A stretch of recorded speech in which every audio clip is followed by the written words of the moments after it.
Biology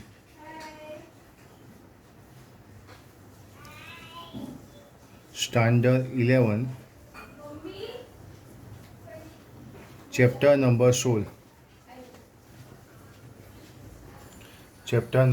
16 કે જેની અંદર આપણે અત્યાર સુધી પાચન માર્ગના વિવિધ અંગો મુખ, કંઠ, નળી, અન્નળી, જઠર, નાનું આંતરડું, મોટું આંતરડું, મળાશય, મધવાનો અભ્યાસ કર્યો. ત્યાર પછી આપણે પાચન માર્ગના દિવાલની પેશી સંરચના કે જેમાં સૌથી બહારની બાજુ હતું લસી સ્તર, સ્નાયુ સ્તર, પછી અધશ્લેષ્મ સ્તર અને સૌથી અંદરની બાજુ રહેલા શ્લેષ્મ સ્તરનો અભ્યાસ કર્યો. તમે બધાએ તૈયાર કરી દીધું હશે. ત્યાંથી આજે આપણે આગળ વધી રહ્યા છીએ કે સમજાવો સહાયક પાચક ગ્રંથિઓ. સમજાવો સહાયક પાચક ગ્રંથિઓ.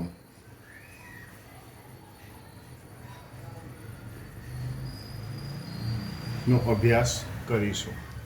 મેં તમને સમજાવેલું પાચન માર્ગ કે જેમાંથી ખોરાક પસાર થાય છે, પાચક ગ્રંથિ કે જેમાંથી ખોરાક પસાર ના થાય પણ પાચક ગ્રંથિમાંથી જે સ્ત્રાવ થાય ને એ સ્ત્રાવ શું કરે? ખોરાકને પાચન કરવામાં શું કરે છે?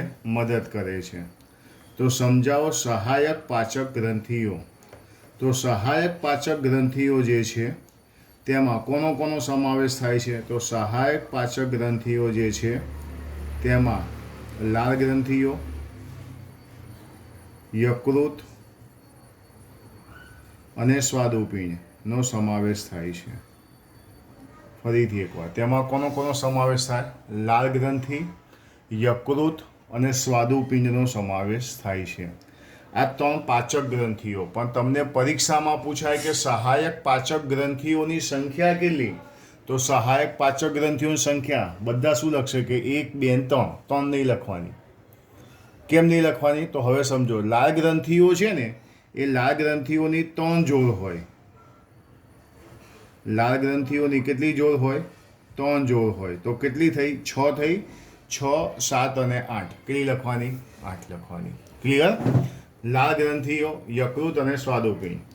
સહાયક પાચક ગ્રંથિઓની સંખ્યા થઈ ગઈ 6. સમાવેશ થાય છે 3 જોડ લાળ ગ્રંથિઓ, યકૃત અને સ્વાદુપિંડ. આ બધામાં સૌથી મોટામાં મોટી કઈ? યકૃત. કઈ સહાયક પાચક ગ્રંથિ સૌથી મોટી છે? તો કઈ લખવાની? યકૃત. મગજમાં સેટ થઈ ગયું? એટલે આપણે એક આ વસ્તુ ખાસ ધ્યાનમાં રાખીશું. તો પહેલાં આપણે ભણીશું લાળ ગ્રંથિ વિશે. મનુષ્યમાં મેં તમને કીધું 3 જોડ લાળ ગ્રંથિ આવેલી હોય છે. એમાં હું લખું 1 જોડ ઉપકર્ણ ગ્રંથિ, 1 જોડ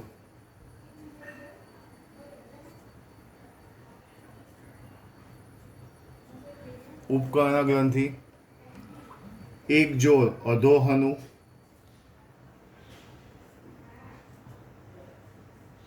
1 જોડ અધોહનુ અને 1 જોડ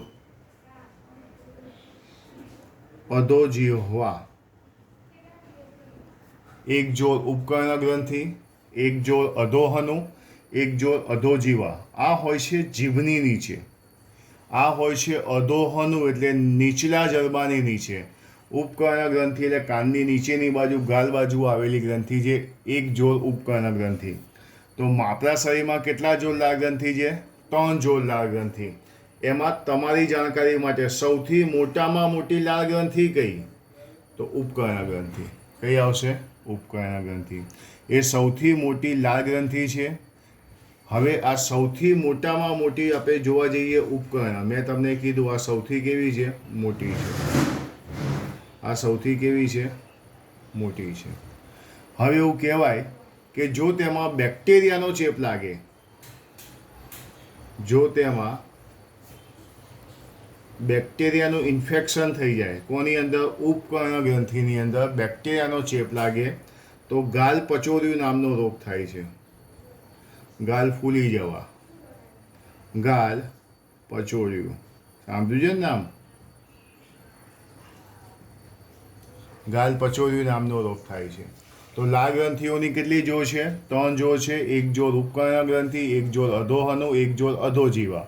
સૌથી મોટામાં મોટી કઈ ઉપકર્ણ ગ્રંથિ. એમાં જો બેક્ટેરિયાનો ચેપ લાગે છે તો ગાલપચોરિયું નામનો રોગ થાય છે. લાળ ગ્રંથિમાંથી આ જે લાળ ગ્રંથિ જે છે એ લાળ ગ્રંથિમાંથી કોનો સ્રાવ થાય છે? લાળ રસનો સ્રાવ થાય છે. લાળ ગ્રંથિમાંથી કોનો સ્રાવ થાય છે? લાળ રસનો સ્રાવ થાય છે. તો તમે જોઈ શકો છો આ બધી માહિતી હતી કોના વિશે? લાળ ગ્રંથિની 3 જોડ, 3 જોડના નામ. લાળ ગ્રંથિ ક્યાં આવેલી હોય? તો લાળ ગ્રંથિ આવેલી હોય મુખ ગુહામાં. એ આવેલી ક્યાં હોય? મુખ ગુહામાં. અને તેમાંથી સ્ત્રાવ કોનો થાય? તો કે લાળ રસનો સ્ત્રાવ થાય. ઓકે, જોઈ લો બધા લાળ ગ્રંથિ વિશે.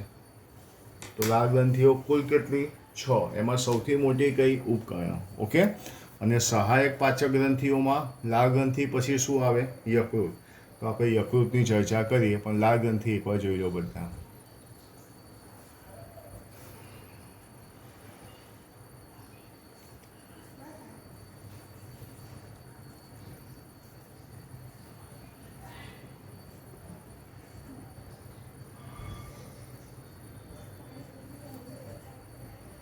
ચલો, ઓકે. તો હવે આપણે જઈશું લીવર એટલે કે યકૃત વિશે. બરાબર, તો યકૃતમાં મેં તમને સૌથી પહેલી વસ્તુ શું સમજાવી? તે માનવ શરીરની સૌથી મોટી પાચક ગ્રંથિ છે. શું છે? સૌથી મોટી પાચક ગ્રંથિ. તો સૌથી મોટી પાચક ગ્રંથિ કઈ? યકૃત. સૌથી મોટી પાચક ગ્રંથિ છે તો સૌથી મોટી પાચક ગ્રંથિ કઈ કહેવાય? યકૃત. ઓકે, તેનું વજન 1200 થી 1500 ગ્રામ છે. તે 1200 થી 1500 ગ્રામ વજન ધરાવે છે. અને કિલોમાં કેવું હોય તો 1.2 થી 1.5 kg વજન ધરાવે છે. યાદ છે 10મામાં ભણતા હતા મગજનું વજન 1200 થી 1400 ગ્રામ હતું. આ 1200 થી 1500 ગ્રામ લીવર યકૃત વજન ધરાવે છે. તે ઉરોદર પટલની નીચે અને ઉદરમાં આવેલી હોય છે. તેનું સ્થાન ક્યાં હોય છે? ઉરોદર પટલની નીચે ઉદરમાં જમણી બાજુ આવેલી હોય છે. સ્થાન ફરીથી એકવાર, ક્યાં? તો કે ઉરોદર પટલની નીચે. ક્યાં? તો કે ઉદરમાં જમણી બાજુ. અને ડાબી બાજુ શું હતું? જઠર, જે આપણે આગળ ભણી ગયા. આ કઈ બાજુ છે? જમણી બાજુ. તે ડાબા અને જમણા એમ 2 ખંડોમાં વિભાજિત થાય છે. તે ડાબા અને જમણા એમ 2 ખંડોમાં વિભાજિત થાય છે. પહેલો મુદ્દો, તે સૌથી મોટી પાચક ગ્રંથિ છે. તે 1200 થી 1500 ગ્રામ જેટલું વજન ધરાવે છે. તે ઉરોદર પટલની નીચે ઉદરમાં જમણી બાજુ આવેલી છે. તે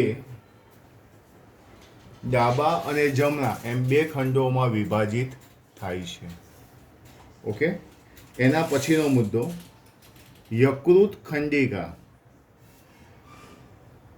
યકૃત ખંડિકા એ યકૃતનો રચનાત્મક અને ક્રિયાત્મક એકમ છે. યકૃત ખંડિકા એ યકૃતનો રચનાત્મક અને ક્રિયાત્મક એકમ છે. એને પણ જોઈ લો. તે યકૃતનો રચનાત્મક અને ક્રિયાત્મક એકમ કયો છે? યકૃત ખંડિકા છે. એના પછીનો મુદ્દો, યકૃતના ખંડોની ફરતે. યકૃતના ખંડોની ફરતે એક પાતળું સંયોજક પેશીનું બનેલું આવરણ આવેલું હોય છે. યકૃતના ખંડોની ફરતે પાતળું સંયોજક પેશીનું બનેલું આવરણ આવેલું હોય છે, જેને ગ્લિસન્સ કેપ્સ્યુલ કહે છે. જેને ગ્લિસન્સ કેપ્સ્યુલ્સ કહે છે. યકૃતના ખંડોની ફરતે પાતળું સંયોજક પેશીનું આવરણ આવેલું હોય છે, જેને ગ્લિસન્સ કેપ્સ્યુલ્સ કહે છે. યકૃત સૌથી મોટી પાચક ગ્રંથિ, વજન 1200 થી 1500 ગ્રામ, ઉરોદર પટલની નીચે ઉદરમાં જમણી બાજુએ તે ડાબા અને જમણા બે ખંડોમાં વિભાજિત થાય છે. યકૃત ખંડિકા યકૃતનો રચનાત્મક અને ક્રિયાત્મક એકમ છે. યકૃતના ખંડોની ફરતે પાતળું સંયોજક પેશીનું આવરણ આવેલું હોય છે, જેને ગ્લિસન્સ કેપ્સ્યુલ કહે છે. જેને શું કહે છે? ગ્લિસન્સ કેપ્સ્યુલ કહે છે. યકૃતમાંથી પિત્તનો સ્ત્રાવ થાય છે. તેમાંથી સ્ત્રાવ કોનો થાય? પિત્તનો. તેમાંથી પિત્તનો સ્ત્રાવ થાય છે. પિત્તનો સંગ્રહ પિત્તાશયમાં થાય છે. પિત્તનો સંગ્રહ ક્યાં થાય છે? પિત્તાશયમાં થાય છે. જ્યારે પિત્તનું વહન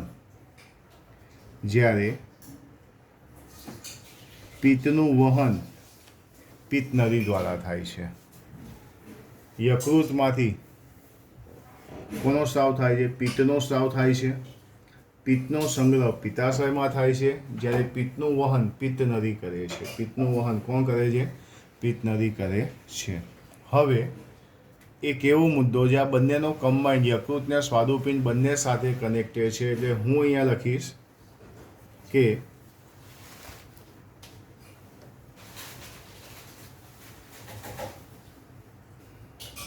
યકૃતમાંથી નીકળતી યકૃત નલિકા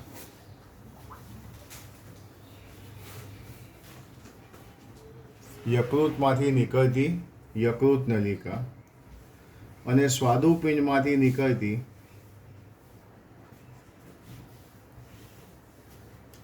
સ્વાદુપિંડ નલિકા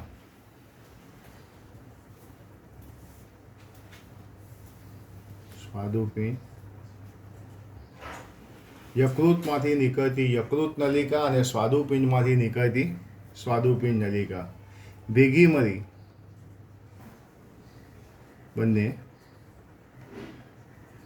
મળી યકૃત સ્વાદુપિંડ નલિકા બનાવે છે. યકૃત સ્વાદુપિંડ નલિકા બનાવે છે. યકૃતમાંથી નીકળતી યકૃત નલિકા અને સ્વાદુપિંડમાંથી નીકળતી સ્વાદુપિંડ નલિકા ભેગા મળી યકૃત સ્વાદુપિંડ નલિકા બનાવે છે, જે મુદ્રિકા સ્નાયુ દ્વારા સુરક્ષિત હોય છે. મુદ્રિકા સ્નાયુ દ્વારા કેવી હોય છે? સુરક્ષિત હોય છે. તો આપણી માહિતી થઈ યકૃત ખૂબ જ મોટી, સૌથી મોટી માનવ શરીરની પાચક ગ્રંથિ છે. તેનું વજન 1200 થી 1500 ગ્રામ હોય છે. તે ઉરોદર પટલની નીચે ઉદરમાં આવેલી હોય છે. તે ડાબા અને જમણા એમ બે ખંડોમાં વિભાજિત થાય છે. યકૃતનો રચનાત્મક અને ક્રિયાત્મક એકમ યકૃત ખંડિકા છે. યકૃતના ખંડોની ફરતે પાતળું સંયોજક પેશીનું આવરણ આવેલું હોય છે, જેને ગ્લિસન્સ કેપ્સ્યુલ્સ કહે છે. યકૃતમાંથી પિત્તનો સ્ત્રાવ થાય છે. પિત્તનો સંગ્રહ પિત્તાશયમાં થાય છે, જ્યારે પિત્તનું વહન પિત્તનલિકા દ્વારા થાય છે. અને ત્યારબાદ છેલ્લો મુદ્દો એકવાર ફરીથી જોઈ લો બધા.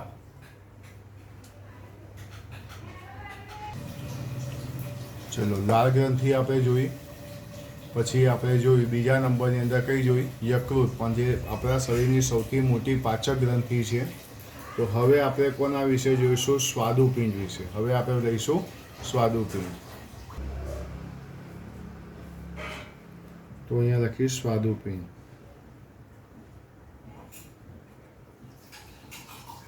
તે યુ આકારના પક્વાશયના પાસની વચ્ચે આવેલી હોય છે.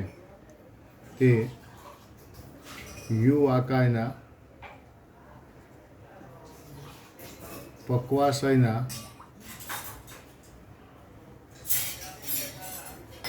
પાસની વચ્ચે આવેલી હોય છે. બીજું, તે સંયુક્ત પુષ્પગુચ્છ જેવી રચના ધરાવે છે. તે સંયુક્ત પુષ્પગુચ્છ જેવી રચના ધરાવે છે. તે સંયુક્ત પુષ્પગુચ્છ જેવી રચના ધરાવે છે. ત્રીજો મુદ્દો, તે આછા ગુલાબી રંગની ગ્રંથિ છે. તે આછા ગુલાબી રંગની ગ્રંથિ છે. ચોથો મુદ્દો, તેને અંતઃસ્રાવી તેમજ બહિઃસ્રાવી ગ્રંથિ કહે છે. તેને અંતઃસ્રાવી તેમજ બહિઃસ્રાવી ગ્રંથિ કહે છે. તેને અંતઃસ્રાવી તેમજ બહિઃસ્રાવી ગ્રંથિ કહેવામાં આવે છે.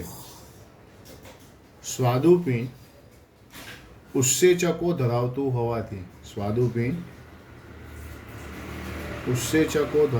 હોવાથી તેને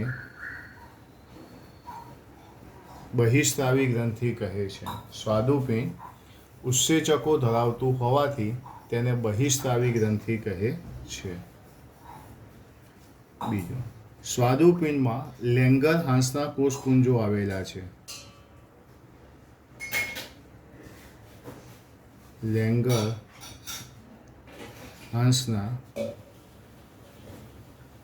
કોષપુંજો આવેલા છે.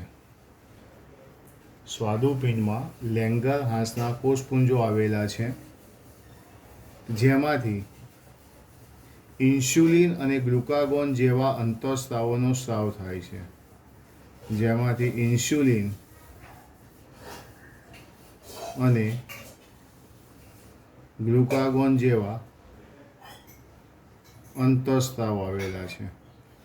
આ તમે 22મા ચેપ્ટરની અંદર ભણશો. લેંગરહાંસના કોષપુંજો, તેમાં આલ્ફા, બીટા અને ડેલ્ટા કોષો હોય. આલ્ફામાંથી ગ્લુકાગોન, બીટામાંથી ઇન્સ્યુલિન અને ડેલ્ટામાંથી સોમેટોસ્ટેટિન નામના અંતઃસ્રાવનો સ્રાવ થાય છે.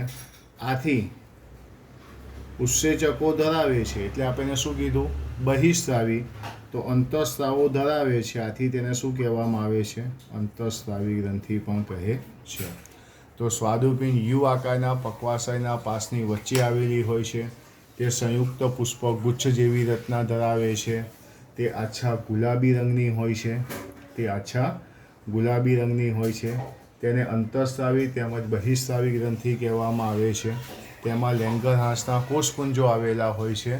તે ઇન્સ્યુલિન અને ગ્લુકાગોન જેવા અંતઃસ્રાવ ધરાવે છે, આથી તેને અંતઃસ્રાવી ગ્રંથિ કહે છે. તો અહીં આપણે સહાયક પાચક ગ્રંથિઓમાં લાળ ગ્રંથિનો, યકૃતનો અને સ્વાદુપિંડનો આપણે અભ્યાસ કર્યો. આ ત્રણેય ગ્રંથિઓ વિશે જે તમને આપ્યું છે એ તમારે ખાસ લખવાનું છે. વત્તા પીડીએફમાંથી તમારે આખો પ્રશ્નનો જવાબ તમારે લખવાનો છે.